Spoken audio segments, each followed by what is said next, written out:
apalagi jika memang berlaku hukum adat. Jadi kita Pak biasa kalau main bola itu, kalau main bola itu kan biasa setiap kesebelasan grup itu bawa, ternyata berubah hati dan pikirannya. Jadi saya pernah sekitar 2007-2008 kita main bola di UIN. Karena yang main itu banyak kesebelasan, akhirnya saya karena kalah, kan kalah ganti, istilahnya kalah ganti. Saya kalah, akhirnya saya istirahat dengan beberapa teman. Teman-teman ini yang keluar ada beberapa yang sangat haus dan ternyata habis minuman. Karena kita sudah menganggap semua yang air minum yang ada di pinggir lapangan itu halal untuk kita semua, diminumlah. Ada teman tiba-tiba diambil botolnya orang, nah minum, dia minum. Singkat cerita, tidak lama setelah minum, menang, terjadi kekalahan. Akhirnya yang kalah keluar. Salah satu di antara 11 orang yang kalah itu adalah seorang ustadz. Rere, dia dalam keadaan haus keluar dari lapangan, dia cari air minum dan dia langsung menuju ke apalagi itu tumbler dia apa yang botol air minum itu, dia cari tumblernya, dia ambil karena memang sudah tidak ada di samping-samping, tidak ada lagi. Dia cari, tidak ada, habis. Tidak disangka dia kemudian berteriak, "Hei, siapa yang berani minum air minum saya? Demi Allah, saya tidak halalkan." Itu berbahaya sekali, saya tidak halalkan.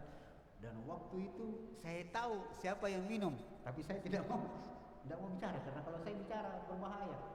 Itu kasihan teman yang langsung pucat wajahnya, langsung bertanya, "Bagaimana ini Ustaz? Tidak dihalalkan kepada bagaimana caranya selesaikan?" Inilah singkat cerita bahwa selalu kita diajarkan oleh agama kita tindakan berhati-hati, selalu berhati-hati. Sekalipun kita sudah akrab dengan seseorang, ya jangan melakukan tindakan yang kita tidak menyangka bahwa ternyata dia tidak suka tindakan itu. Jadi pengalaman saya secara pribadi Pak, justru orang-orang yang bercandanya itu kelewatan, itu cepat tersinggung ternyata. Kalau ada orang yang dalam pergaulan sehari-hari dilihat orang ini sombong sekali dan sedikit-sedikit bercanda segala macam, ternyata kalau atau saya bawa redaksinya yang lain, ada orang Pak, dia senang sekali mencandai orang, tapi kalau dia yang dicandai satu kali marah. Itu perlu kita hati-hati. Jadi jangan istilahnya kita sok akrab, sok dekat, temanku itu tidak aneh, biasa aja. Sekalinya kita yang bercandai dia langsung marah. Maka disinilah pentingnya kita diajarkan oleh agama kita untuk tetap menjaga hal-hal yang istilahnya kemungkinan terburuk dalam pergaulan. Maka Allah kemudian menata kalimat ini dalam surah An-Nur ini, ya, sampai pun kepada kawan kalian. Lalu lanjutan ayatnya, laisa alaikum junahun an ta'kulu jami'an aw ashtata. Ini juga pelajaran penting dalam adat-adat. Tidak mengapa kalian makan bersama, boleh juga makan terpisah-pisah. Jadi tidak mesti Pak makan itu harus berjamaah berkelompok, tidak mesti. Boleh juga pisah-pisah. Dalam pengertian yang lain, tidak mesti makan berjamaah, sebab ada yang memahami makan berjamaah itu maksudnya satu nampan 5-6 orang di situ. Itu tidak mesti itu yang dimaksud makan berjamaah. Makan berjamaah yang dimaksud secara umum adalah makan beberapa orang di satu tempat dan tidak mesti pada satu nampan. Ini. Kemudian Au astata, tidak mengapa kita makan pisah-pisah. Pisah-pisah. Jadi tidak mesti itu ini Pak, misalnya makanan, ini prasmanan, tidak mesti di sini semua orang duduk. Boleh orang duduk di sana, duduk di sana. Mirip-mirip dengan majelis taklim. Jadi pengajian seperti ini Pak, tidak mengapa Bapak duduk di sini, di sana, di sini. So, saya pernah ditanya orang, Ustaz, yang manakah itu sebenarnya adab-adabnya orang majelis taklim? Yang ku tahu saya Ustaz, yang namanya majelis taklim itu kan menuntut ilmu. Jadi orang itu harus rapat-rapat ke Ustaz. Tidak boleh itu, tidak beradab itu orang ikut pengajian baru berpisah-pisah, duduk di sana, di situ, duduk di sana. Itu tidak boleh itu Ustaz. Kan hadisnya jelas. Saya waktu itu menyimak terus. Tidak boleh itu Ustaz. Itu hadis jelas tentang hadis Jibril. Hadis Jibril itu Nabi SAW didatangi oleh Jibril, kemudian Jibril menyandarkan lututnya dengan lutut Nabi. Hadis inilah yang harus dipahami itu Ustaz. Jadi kalau orang majelis taklim itu tidak boleh begini sebenarnya, harus dikasih rapat-rapat. Iya. Jadi minta tolong Ustaz, adakah dalil itu yang boleh berpisah-pisah? Boleh Pak, ada. Nah, saya kasih tahulah bahwa suatu saat Nabi SAW memberikan wejangan, tiba-tiba ada sahabat yang masuk ke dalam masjid, duduk di dekat Nabi. Nabi bergembira sekali. Yang kedua datang tapi tidak mendekat Nabi, dia duduk di sudut. Nabi pun tersenyum. Yang ketiga masuk dalam masjid, begitu masuk langsung keluar, Nabi marah. Apa yang terjadi? Nabi kemudian ditanya oleh sahabat, kenapa tadi Nabi waktu orang pertama datang gembira sekali Ki? Nabi bilang, karena orang itu duduk dekat saya dan saya melihat malaikat itu bergembira sekali dan berlomba-lomba mencatat namanya orang ini sebagai orang yang akan mendapatkan pahala yang besar. Karena dia duduk dekat Nabi di majelis taklim. Yang kedua, itu duduk di sudut, saya pun tersenyum karena saya melihat malaikat tersenyum. Sambil mencatat nama orang itu. Kalau di bahasa Indonesia kan itu Pak narasinya. Tapi ini tidak begini narasinya, tapi pendekatan saja. Kenapa Nabi tersenyum? Karena seakan-akan itu para malaikat, bagaimana ini? Dicatat ini. Bagaimana caranya dicatat orang ini? Nah, di sudut-sudut kian duduk. Ternyata tetap dicatat karena dia masih berada dalam satu area. Yang dimarahi oleh Nabi, yang marah Nabi karena yang ketiga itu pergi. Itu cuma pendekatan bahwa tidak mengapa orang duduk di majelis taklim itu berpencar-pencar begini selama dia berada di dalam satu tempat. Begitu juga dengan makan berjamaah.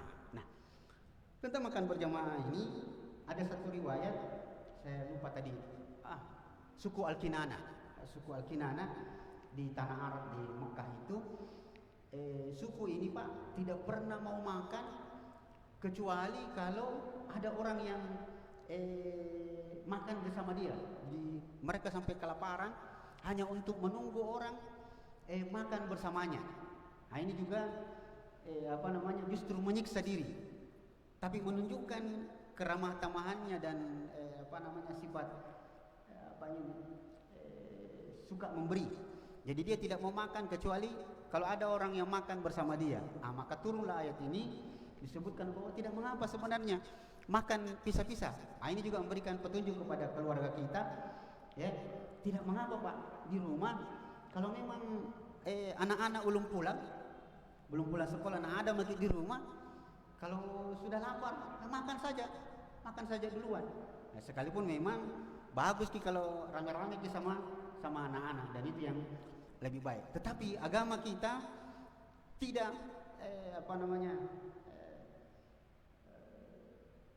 tidak kaku. Ya, kalau begini, kalau harus maka inilah ajaran Allah Subhanahu wa taala. Ujungnya yang perlu untuk kita bahas agak sedikit, mudah-mudahan cukup waktunya. Allah mengatakan fa idza dakhaltum buyutan fasallimu ala anfusikum tahiyatan min indillahi mubarakatan thayyibah. Jika engkau masuk satu rumah, sekalipun itu rumahmu sendiri, ya, berikanlah salam. Jadi kalau kita masuk rumah, umumnya kalau masuk rumah orang, kita memberi salam, assalamualaikum, sebagai tanda kita meminta izin untuk masuk. Nah sekarang, apakah kalau kita masuk rumah sendiri tetap memberi salam? Jawabannya iya. Itu bayangannya kalau ada orang. Jadi misalnya saya bapak pulang ke rumah dari kantor, ada istri di rumah, ada anak-anak, maka tentu pasti memberi salam, assalamualaikum, yang akan dijawab oleh penghuni rumah. Sekarang bagaimana? Apa yang harus saya lakukan ketika masuk ke rumah sendiri yang kosong?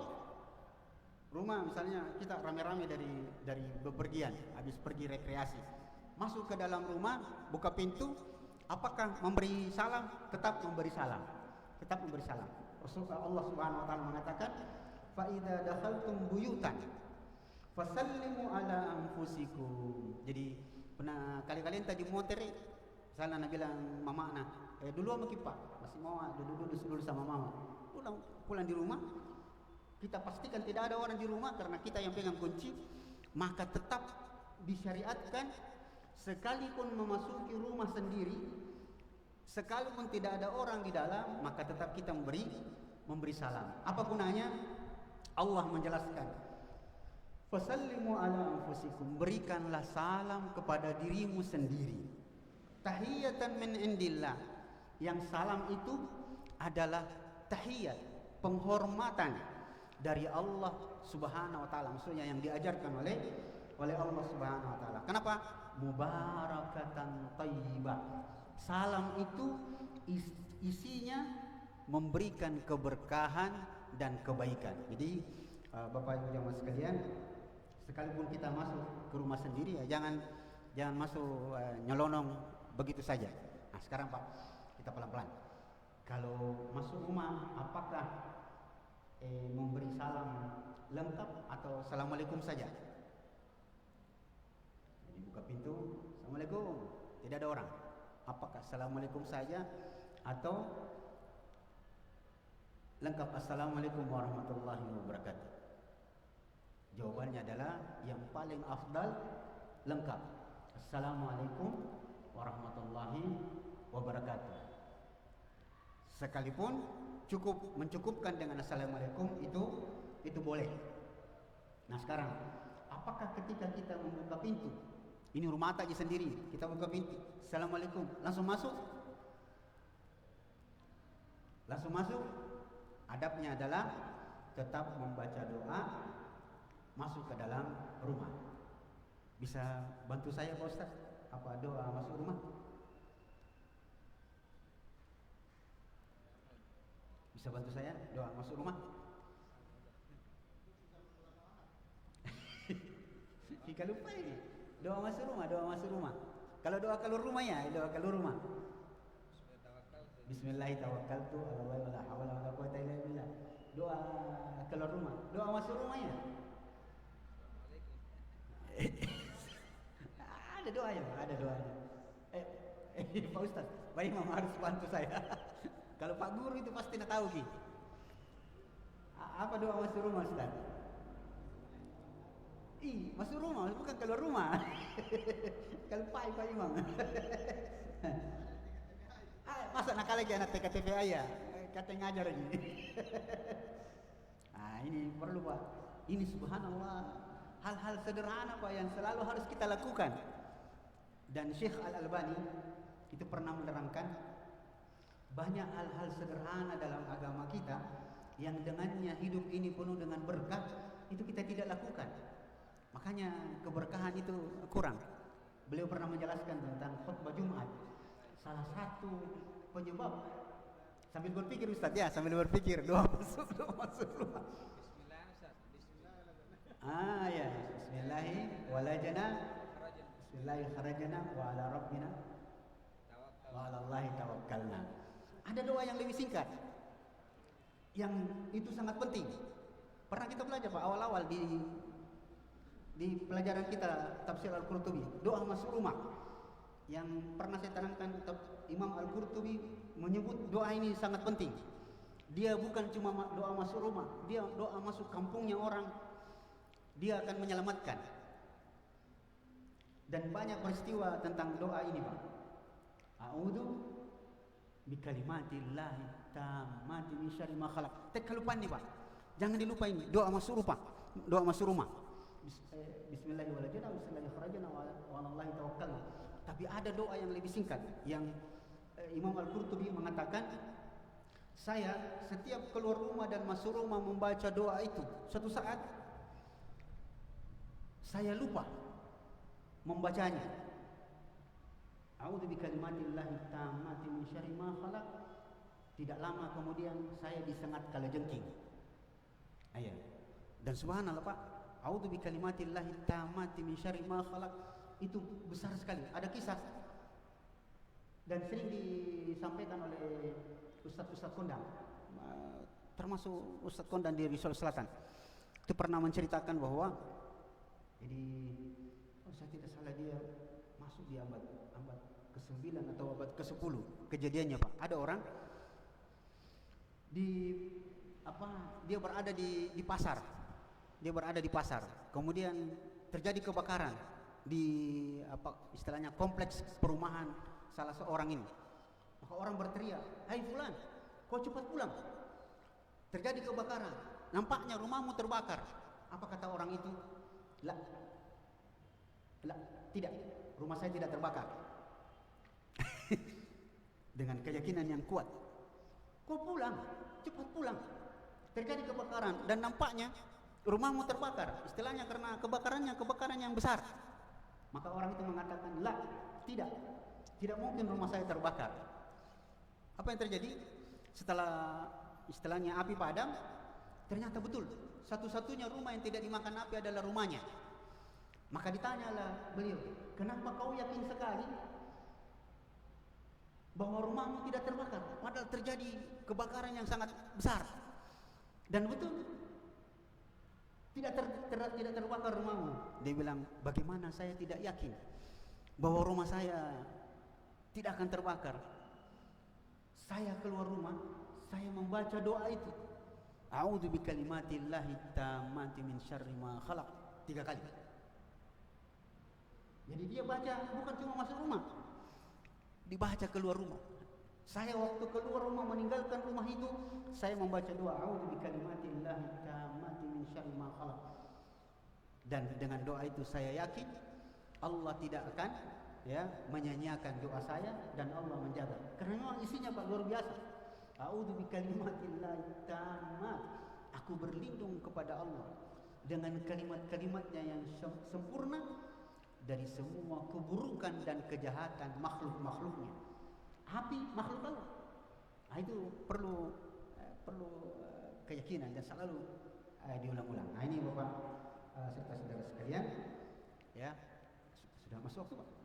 Saya baca satu hadis dulu supaya melengkapi. Ya.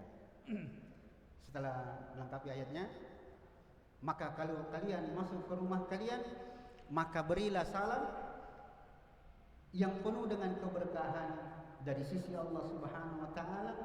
Kadzalika yubayyinullahu lakumul ayati la'allakum ta'qilun. Demikianlah Allah Subhanahu wa taala menjelaskan ayat-ayatnya, ya, semoga kalian menggunakan pikiran kalian. Masih ada 4 menit? Ya, baik, kita baca salah satu hadis yang sangat indah dan perlu untuk kita perhatikan. Coba kita perhatikan, dan ini berhubungan dengan doa tadi, a'udzu bikalimatillahi tammati min syarri ma khalaq, bahwa Allah akan menjaga keadaan seseorang. An Abi Umamah Al-Bahili radhiyallahu anhu an Rasulillah sallallahu alaihi wasallam qala, dari sahabat yang mulia Abu Umamah Al-Bahili, beliau mengatakan Rasulullah sallallahu alaihi wasallam bersabda, "Salasatun kulluhum dhaminun 'ala Allah azza wa jalla." Ada 3 golongan atau ada 3 keadaan yang Allah akan menjadi penjaminnya, pemberi garansinya. Apa itu? Rajulun kharaja ghaziyan fi sabilillah fahuwa dhaminun 'ala Allah hatta yatawaffahu fayudkhiluhu al-jannata aw yarudda bima nala min ajrin aw ghanimati. Golongan pertama yang Allah akan berikan garansi, jaminan untuknya adalah seseorang yang keluar dari rumahnya untuk berperang fi sabilillah, maka dia dijamin oleh Allah sampai Allah sekiranya mematikannya, maka dia dijamin masuk surga, atau dia pulang dari peperangan itu membawa pahala yang besar karena dia berperang, atau dia membawa ghanimah, harta rampasan perang. Ini golongan pertama yang mendapatkan jaminan, naungan dari Allah dan penjagaan dari Allah. Golongan manusia yang kedua yang mendapatkan jaminan, wa rajulun raha ilal masjid fa huwa dhaminun 'ala Allah hatta yatawaffahu fayudkhiluhu al-jannah aw yaruddahu bimalin nala min ajrin aw ghanimatin. Golongan kedua adalah orang yang keluar dari rumahnya menuju masjid. Nah, ini berita gembira lagi untuk kita. Orang yang keluar dari rumahnya menuju masjid, maka dia mendapatkan jaminan surga dari Allah Subhanahu wa taala hatta yatawaffa, sekiranya dalam perjalanannya menuju masjid dia meninggal. Apapun keadaannya ketika dia meninggal. Jadi bisa jadi Pak, ada orang menuju masjid, dia meninggal dunia, entah dibunuh orang atau entah ditabrak dan sebagainya yang menyebabkan dia mati, dia mendapatkan jaminan surga Allah Subhanahu wa taala. Saya mungkin di antara Bapak masih ingat tahun 2013 atau 2013, seorang bapak polisi yang tinggal di daerah gua itu, yang keluar salat subuh, Palantikan, keluar salat subuh, itu kan mati. Itu jalan menuju masjid. Jalan menuju masjid saja sudah mendapatkan pahala, dan itu subuh lagi, dan dia kemudian dizolimi orang. Luar biasa. Saya dengarkan ceritanya Pak, karena 2013 saya ada di Sukabumi. Saya diceritakan oleh Ustadz Mansur Salim yang sudah meninggal juga itu. Ustadz Mansur yang ketika mau dimandikan itu Pak polisi, ya, ketika meninggal itu Pak songkok, kan dia pakai songkok putih itu yang seperti songkota. Itu ketika mau dimandikan susah dikasih keluar. Nanti diruqyah baru bisa dikasih keluar, bisa dilepas songkoknya. Subhanallah. Dan saya kenal baik bapak itu, karena pernah jadi mutarabbi saya sebelum saya ke Jawa. Itu ada mungkin 1 tahun itu istilahnya dalam binaan saya, beberapa orang-orang tua itu saya yang tarbiyah. Itu luar biasa. Maka siapapun yang berjalan dari rumahnya menuju masjid, apalagi subuh dan isya, itu berada dalam jaminan Allah Subhanahu wa taala, jaminan masuk surga, jaminan penjagaan, atau jaminan dia mendapatkan kebaikan. Yang ketiga, 10 detik lagi, Allah mengatakan, wa rajulun dakhala baitahu bisalamin. Ini dia pentingnya. Orang yang ketiga yang akan mendapatkan jaminan penjagaan dan pahala serta jaminan surga dari Allah adalah orang yang ketika masuk ke dalam rumahnya dia memberikan salam. Dia memberi salam. Jadi dibiasakan ini Pak. Ya. Fa huwa dhaminun 'ala Allah azza wa jalla. Dalam riwayat kullu thalathatun kulluhum dhaminun 'ala Allah. Asha wa ruzik in asha wa ruzika waqafa wa in mata dakhala jannah. 3 golongan ini, orang yang berjuang di jalan Allah, orang yang pergi berjalan menuju masjid, yang ketiga yang masuk ke rumahnya terbiasa memberi salam, ketiganya Rasulullah mengatakan akan mendapatkan jaminan kalau dia berada dalam keadaan hidup, maka dia akan berada dalam kehidupan yang baik, diberikan rezeki yang cukup. Dia akan selalu diberikan kecukupan oleh Allah Subhanahu wa taala. Dan kalau dia mati, dia mendapatkan jaminan surga Allah Subhanahu wa taala. Jadi ini berita gembira. Bapak, sederhana sekali. Jadi mari kita Bapak serta saudara sekalian ya, kalau yang pertama untuk berjihad nampaknya agak sulit untuk kita ya. Ada medannya sebenarnya, pergi di Palestina. Yang kedua, ke masjid Pak, sering-sering ke masjid, sering-sering ke masjid. Ya sekalipun di tempat pengajian, sandar-sandar di tembok itu kan bagus. Yang ketiga, mari kita membiasakan masuk rumah memberi salam, sekalipun tidak ada orang. Ya kan orang biasa buka pintu nolak rumah, aku masa kasih salam. Ada pak orang masuk rumahnya sendiri, kasih salam, kasih ke niat tahu lalang, nah ada ji. Maka ini intinya. Jadi mari kita membiasakan ya memberi salam, sekalipun dalam rumah kita sendiri, sekalipun tidak ada orang di dalam rumah itu. Mudah-mudahan bermanfaat Bapak Ibu jamaah sekalian. Semoga Allah selalu menjaga kita dan selalu memberkahi kehidupan kita sebagai balasan ketaatan kita akan perintah-perintah Allah dan menghidupkan sunnah-sunnah Nabi kita sallallahu alaihi wasallam. Demikian, mudah-mudahan bermanfaat. Sallallahu alaihi Muhammadin. Assalamualaikum warahmatullahi wabarakatuh.